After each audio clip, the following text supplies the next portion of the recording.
Pemirsa, sebuah rumah di Desa Sukomulyo, Kecamatan Manyar, Kabupaten Gresik dilalap si jago merah. Kebakaran disebabkan oleh LPG yang bocor. Kebakaran itu menimpa rumah yang ditempati oleh Siti Rofiah, 59 tahun, pada Jumat 19 April 2024 sekitar pukul 22.00 waktu Indonesia Barat. Kepala Dinas Pemadam Kebakaran dan Penyelamatan Kabupaten Gresik, Suyono, mengatakan kebakaran bermula ketika Siti sedang memasak dan mengganti tabung gas LPG 3 kg. Setelah selesai penggantian tabung gas, kompor tetap tak menyala. Kemudian Siti meminta bantuan kepada anaknya bernama Muktamir untuk membantu memasangkan tabung gas. Ternyata saat pemasangan tersebut kurang pas dan tabung gas LPG tersebut belum sepenuhnya terpasang dengan sempurna. Ternyata Siti Rofiah tak menyadari sambungan LPG belum sepenuhnya terpasang dengan baik. Saat dia menyalakan kompor, api langsung menyambar gas yang telah terkumpul dalam ruangan dan terjadi ledakan. Mencoba memadamkan api menggunakan karpet dan handuk basah, tetapi usahanya tidak membuahkan hasil. Api langsung membakar barang-barang di dalam rumah. Pemilik rumah pun langsung menghubungi pihak Dinas Pemadam Kebakaran dan Penyelamatan Kabupaten Gresik. Bagian dapur rumah dilalap si jago merah. Tidak ada korban jiwa maupun korban luka dalam peristiwa ini.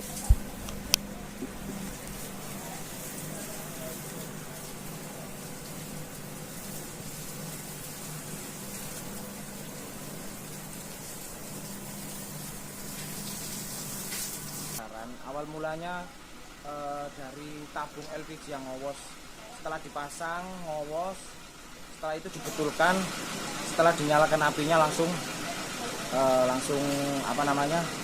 membesar apinya. Terus dipadamkan dengan handuk segala macam, karpet dibasahin, udah nggak ngatasin, dicopot pun tidak bisa karena regulatornya udah lengket. Terus habis itu langsung segera istri saya tuh suruh telepon pemadam kebakaran. Untuk saja segera pemadam kebakarannya segera datang dan apinya udah bisa dipadamkan. Terima kasih untuk Damkar Gresik, terima kasih Gus Yani, terima kasih kepada kepolisian dan seluruh jajaran yang telah membantu memadamkan api. Pemirsa, Komando Operasi TNI Kops TNI Habema menembak 2 anggota organisasi Papua Merdeka atau OPM pada Jumat.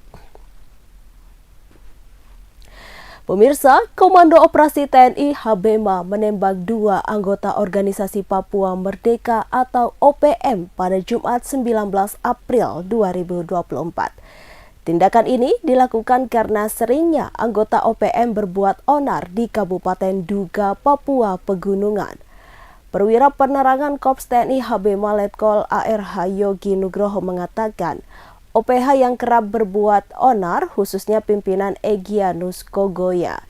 Mereka berulang kali menyerang pos TNI di Kampung Paro, Distrik Kenyam, Duga sejak awal 2024. Penyerangan tersebut dilancarkan seiring dengan niat OPM mengganggu keamanan wilayah Papua. Oleh karena itu, TNI melakukan tindakan tegas dengan menembak 2 anggota OPM di wilayah Paro pada Jumat. Namun sayangnya kedua anggota tersebut berhasil melarikan diri. TNI kemudian menyita sejumlah barang bukti dalam operasi tersebut. Di antaranya sebuah pistol FN beserta magazen 27 butir amunisi, bendera bintang kejora hingga busur dan anak panah. Yogi mengatakan keberhasilan TNI melumpuhkan kekuatan OPM di Paro merupakan bagian dari upaya untuk menjaga stabilitas di Papua. Pemirsa, sekitar konsulat Iran di Paris dipasangi garis polisi pada Jumat 19 April 2024. Hal itu dilakukan seusai ada laporan seseorang telah memasuki gedung dengan membawa alat peledak. Sementara itu dikonfirmasi secara terpisah, Menteri Keamanan Nasional Israel Itamar Ben-Gvir mengatakan di akun Twitternya bahwa tindakan pembalasan itu membosankan, sehingga memicu keluhan karena membahayakan kenyamanan dan keamanan dengan mengungkapkan asal mula serangan. Bahkan ketika Iran mengindikasikan bahwa pihaknya akan mengambil tindakan sebaliknya. Selain itu, seorang pejabat senior Iran pada Jumat 19 April 2024 mengatakan bahwa Iran tidak memiliki rencana untuk segera melakukan pembalasan terhadap Israel. Ia mengatakan bahwa serangan pesawat tak berawak di sebuah kota selatan Teheran pada Sabtu 13 April 2024 dimaksudkan untuk mengirim sinyal dan bukannya menyebabkan kerusakan. Pejabat Iran juga meragukan apakah Israel berada di balik serangan di Isfahan, meskipun ada komentar dari beberapa politisi Israel yang secara praktis menerima tanggung jawab. Ditambah dengan tanggapan yang lemah dari media resmi Iran, komentar pejabat senior tersebut mengindikasikan bahwa Teheran mungkin tidak tertarik mengambil resiko perang untuk memanfaatkan ancaman bahwa mereka akan menyerang Israel jika mereka membalas serangan rudal dan drone pada akhir pekan.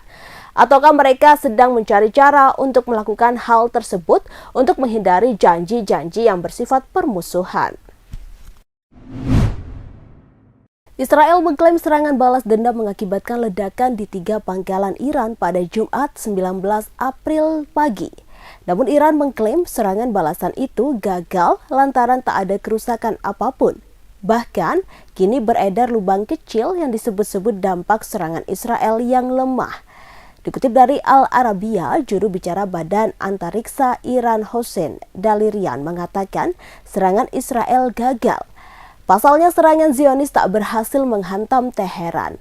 Hal itu terjadi lantaran pertahanan udara Iran berhasil menembak jatuh rudal Israel. Teheran pun mengonfirmasi Israel tak menyentuh situs-situs nuklir di provinsi Isfahan. Sementara beredar di media sosial potret lubang yang diklaim sebagai dampak serangan pasukan pertahanan Israel atau IDF. Dalam potret itu terlihat lubang yang sangat kecil sebesar jari telunjuk manusia. Padahal Israel sendiri mengklaim serangan tersebut berhasil mengakibatkan ledakan di pangkalan Teheran. Namun media Israel di Telegram pun turut membagikan potret tersebut dan mengejek serangan IDF yang gagal. Dalam keterangannya, media tersebut menuliskan waktu yang akan menjawab terkait kebohongan Israel soal serangan ke Teheran. Pemirsa, Noam Tibon, mantan Komandan Formasi Utara di Militer Pendudukan Israel, buka suara.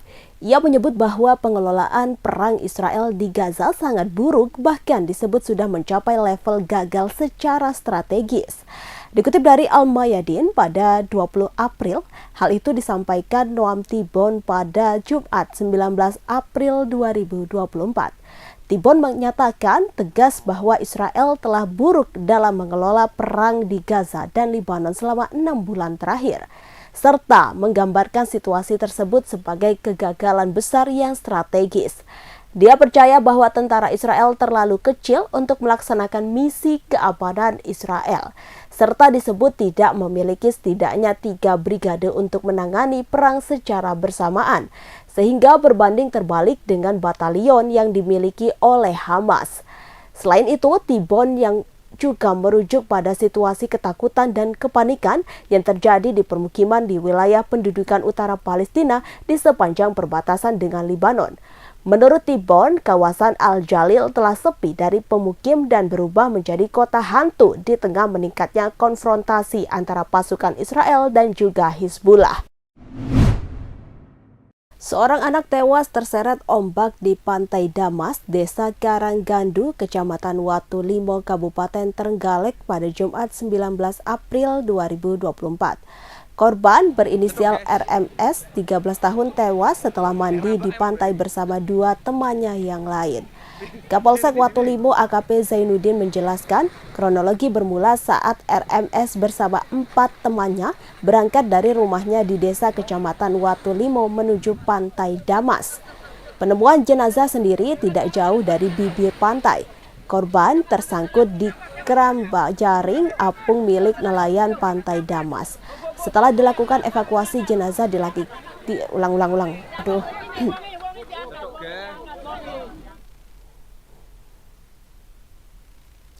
Pemirsa, seorang anak tewas terseret ombak di Pantai Damas, Desa Karanggandu, Kecamatan Watulimo, Kabupaten Trenggalek pada Jumat 19 April 2024. Korban berinisial RMS 13 tahun tewas setelah mandi di pantai bersama dua temannya yang lain. Kapolsek Watulimo AKP Zainuddin menjelaskan kronologi bermula saat RMS bersama 4 temannya berangkat dari rumahnya di desa Kecamatan Watulimo menuju Pantai Damas. Penemuan jenazah sendiri tidak jauh dari bibir pantai. Korban tersangkut di keramba jaring apung milik nelayan Pantai Damas. Setelah dilakukan evakuasi, jenazah dilarikan ke RSUD Dr. Sudomo Trenggalek untuk dilakukan visum, sedangkan 2 korban selamat masih dalam perawatan.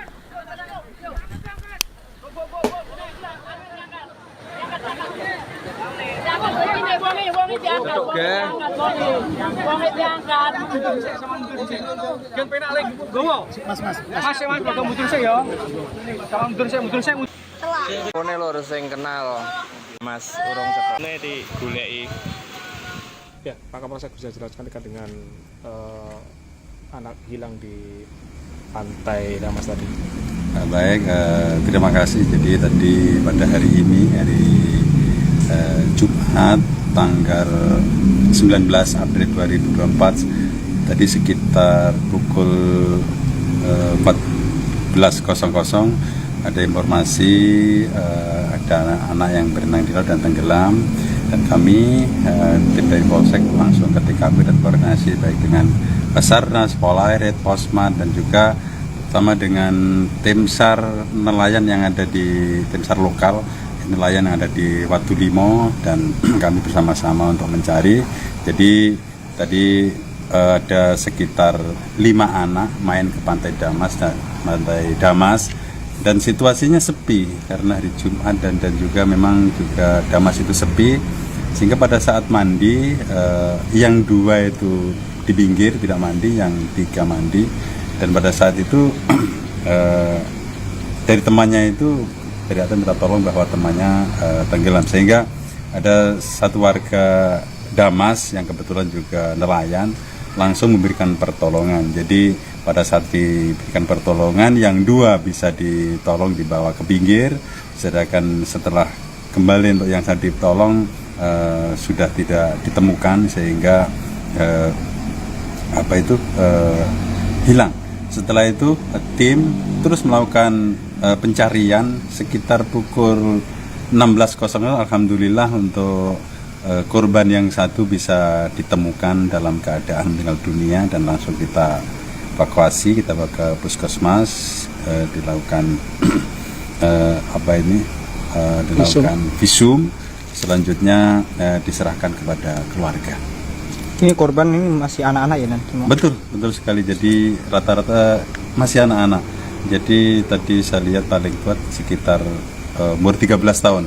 Ada yang 12 tahun, ada yang SD kelas 6, sehingga kami himbau juga untuk orang tua harus diawasi anak-anak bila bepergian. Ini warga Watulimo atau warga mana? Kebetulan warga Watulimo, jadi warga dusun Pelapar, Desa Watulimo, Kecamatan Watulimo. Kalau untuk lokasi penemuannya itu jauh dari bibir pantai atau? Untuk tempat mandi sebenarnya tidak jauh dengan bibir pantai, dan pada saat yang penemuan terakhir yang meninggal dunia juga masih tidak jauh dari bibir pantai, sehingga alhamdulillah tadi segera bisa ditemukan. Tapi untuk secara keamanan untuk Pantai Damas ini aman nggak sih untuk mandi? Memang untuk Damas itu menurut warga setempat kalau untuk mandi tidak diperbolehkan, dan di sana juga sudah dipasangi rambu-rambu untuk dilarang mandi di pantai. Pemirsa, Polresta Malang Kota melalui Polsek Lowokwaru Kota Malang berhasil menangkap pengedar narkotika jenis ganja seberat 2 kg. Tersangka berinisial HKP 29 tahun asal Kalimantan ditangkap saat hendak merancau ganja yang sudah dikemas di Jalan Renang, Tasikmadu, Kecamatan Lowokwaru Kota Malang pada Kamis 18 April 2024 malam. Saat ditangkap, tersangka dalam posisi teler pasca menggunakan narkoba. Kapolsek Lowokwaru Kompol Anton Widodo menjelaskan jika tersangka mengonsumsi ganja sejak di bangku sekolah SMA. Akibat perbuatannya, tersangka terancam hukuman penjara minimal 6 tahun dan maksimal hukuman mati. Kemudian berhasil mengidentifikasi orang yang biasa menaruh barang itu, atau bahasa mereka yang sering digunakan di dunia narkotika itu meranjau. Setelah berhasil mengidentifikasi, kemudian unit reskrim melakukan ANEF, analisa dan evaluasi untuk menentukan bagaimana cara melakukan penangkapan terhadap pelaku dan barang.